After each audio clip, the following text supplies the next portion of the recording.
राम राम राम राम राम राम राम राम राम नारायण नारायण। इसका समाधान यह है कि ब्राह्मणों ने कहीं भी अपने ब्राह्मण धर्म के लिए ऐसा नहीं लिखा है कि ब्राह्मण सर्वोपरि हैं, इसलिए उनको बड़े आराम से रहना चाहिए, धन संपत्ति से युक्त होकर मौज करनी चाहिए। प्रत्युत ब्राह्मणों के लिए ऐसा लिखा है कि उनको त्याग करना चाहिए, कष्ट सहना चाहिए, तपश्चर्या करनी चाहिए। गृहस्थ में रहते हुए भी उनको धन संग्रह नहीं करना चाहिए, अन्न का संग्रह भी थोड़ा ही होना चाहिए। कुंभी धान्य अर्थात एक घड़ा भरा हुआ अनाज हो। लौकिक भोगों में आसक्ति नहीं होनी चाहिए और जीवन निर्वाह के लिए किसी से दान भी लिया जाए तो उसका काम करके अर्थात यज्ञ, होम, जप, पाठ आदि करके ही लेना चाहिए। गोदान आदि लिया जाए तो उसका प्रायश्चित करना चाहिए। यदि कोई ब्राह्मण को श्राद्ध का निमंत्रण देना चाहे तो वह श्राद्ध के पहले दिन दे, जिससे ब्राह्मण उसके पितरों का अपने में आवाहन करके रात्रि में ब्रह्मचर्य और संयम पूर्वक रह सके। दूसरे दिन वह यजमान के पितरों का पिंडदान तर्पण ठीक विधि विधान से करवाए, उसके बाद वहां भोजन करे। निमंत्रण भी एक ही यजमान का स्वीकार करे और भोजन भी एक ही घर का करे। श्राद्ध कान खाने के बाद गायत्री जप आदि करके शुद्ध होना चाहिए। दान लेना, श्राद्ध का भोजन करना ब्राह्मण के लिए ऊंचा दर्जा नहीं है। ब्राह्मण का ऊंचा दर्जा त्याग में है। वे केवल यजमान के पितरों का कल्याण करने की भावना से ही श्राद्ध का भोजन और दक्षिणा स्वीकार करते हैं, स्वार्थ की भावना से नहीं। अतः यह भी उनका त्याग ही है। ब्राह्मणों ने अपनी जीविका के लिए ऋत, अमृत, मृत, सत्यानृत और प्रमृत ये 5 वृत्तियां बताई हैं। ऋत वृत्ति सर्वोच्च वृत्ति मानी गई है। इसको शीलोंच या कपोत वृत्ति भी कहते हैं। ऋतामृताभ्याम जीवेतु मृतेन प्रमृतेन वा सत्यानृताभ्याम अपि वा न स्ववृत्त्या कदाचन। ऋत, अमृत, मृत, प्रमृत और सत्यानृत इनमें से किसी भी वृत्ति से जीवन निर्वाह करे, परंतु स्ववृत्ति अर्थात सेवा वृत्ति से कभी भी जीवन निर्वाह न करे। खेती करने वाले खेत में से धान काट कर ले जाएं, उसके बाद वहाँ जो अन्न, ऊमी, सिट्टा आदि पृथ्वी पर गिरा पड़ा हो वह भूदेवों का यानी ब्राह्मणों का होता है। अतः उनको चुनकर अपना निर्वाह करना शीलोंच वृत्ति है। अथवा धान्य मंडी में जहाँ धान्य तोला जाता है वहाँ पृथ्वी पर गिरे हुए दाने भूदेवों के होते हैं। अतः उनको चुनकर जीवन निर्वाह करना कपोत वृत्ति है। बिना याचना किए और बिना इशारा किए कोई यजमान आकर देता है तो निर्वाह मात्र की वस्तु लेना अमृत वृत्ति है।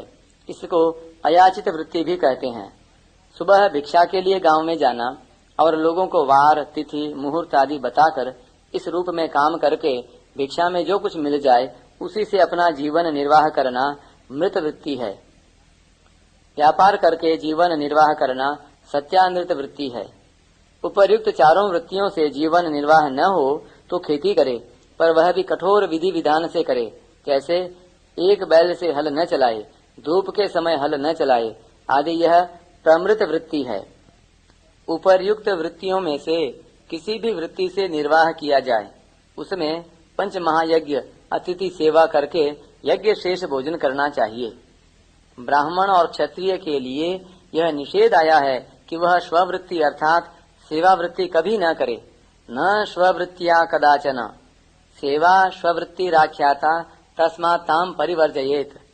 वास्तव में सेवा वृत्ति का ही निषेध किया गया है, सेवा का नहीं। माता पिता की तरह वे नीच से नीच वर्ण की नीची से नीची सेवा कर सकते हैं। नीच वर्णों की सेवा करने में उनकी महत्ता ही है, इसलिए वृत्ति की ही निंदा की गई है। मान, बड़ाई, उपार्जन आदि स्वार्थ के लिए सेवा करने की निंदा है। स्वार्थ का त्याग करके सेवा करने की निंदा नहीं है। श्रीमद् भगवत गीता पर विचार करते हैं तो ब्राह्मण के लिए पालनीय जो 9 स्वाभाविक धर्म बताए गए हैं उनमें जीविका पैदा करने वाला एक भी धर्म नहीं है। क्षत्रिय के लिए 7 स्वाभाविक धर्म बताए हैं।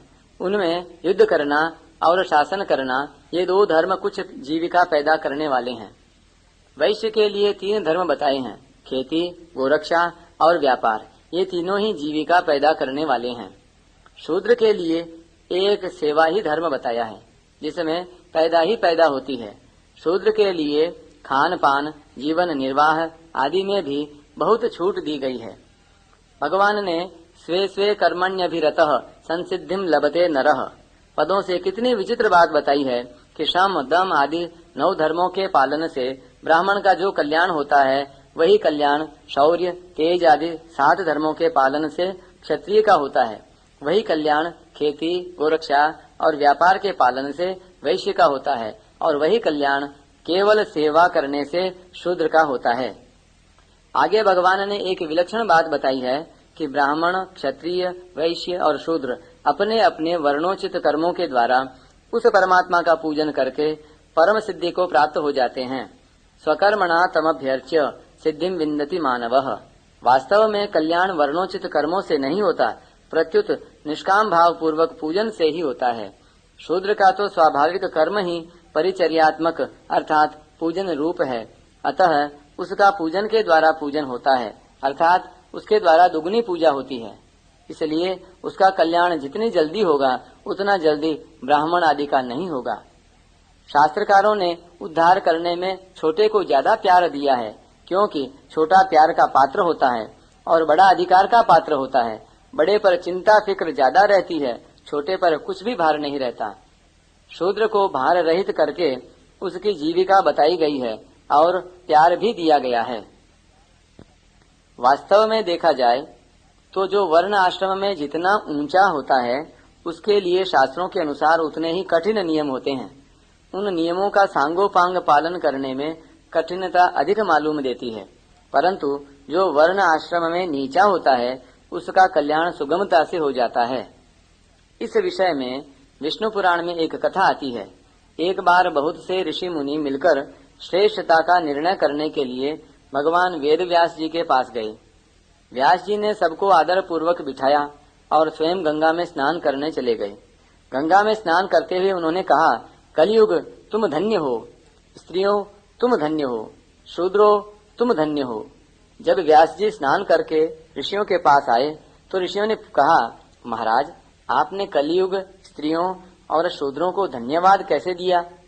तो उन्होंने कहा कि कलयुग में अपने धर्म का पालन करने से स्त्रियों और शूद्रों का कल्याण जल्दी और सुगमता पूर्वक हो जाता है।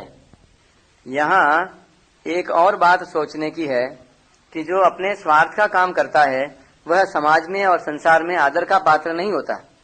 समाज में ही नहीं, घर में भी जो व्यक्ति पेटू और चट्टू होता है उसकी दूसरे निंदा करते हैं।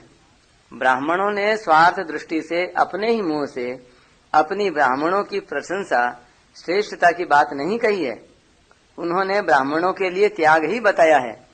सात्विक मनुष्य अपनी प्रशंसा नहीं करते, प्रत्युत दूसरों की प्रशंसा, दूसरों का आदर करते हैं। तात्पर्य है कि ब्राह्मणों ने कभी अपने स्वार्थ और अभिमान की बात नहीं कही।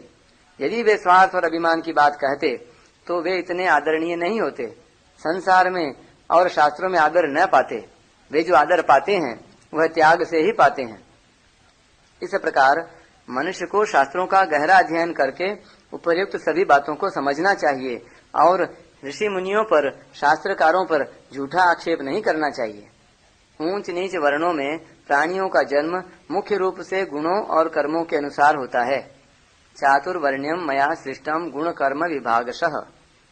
परंतु ऋणानुबंध, शाप, वरदान, संग आदि किसी कारण विशेष से भी ऊंच नीची वर्णों में जन्म हो जाता है। उन वर्णों में जन्म होने पर भी वे अपने पूर्व स्वभाव के अनुसार ही आचरण करते हैं। यही कारण है कि ऊंच वर्ण में उत्पन्न होने पर भी उनके नीच आचरण देखे जाते हैं, जैसे धुंधुकारी आदि। और नीच वर्ण में उत्पन्न होने पर भी वे महापुरुष होते हैं, जैसे विदुर, कबीर, रैदास आदि। आज जिस समुदाय में जातिगत, कुल परंपरागत, समाजगत और व्यक्तिगत जो भी शास्त्र विपरीत दोष आए हैं, उनको अपने विवेक विचार सत्संग स्वाध्याय आदि के द्वारा दूर करके अपने में स्वच्छता निर्मलता पवित्रता लानी चाहिए, जिससे अपने मनुष्य जन्म का ध्येय सिद्ध हो सके।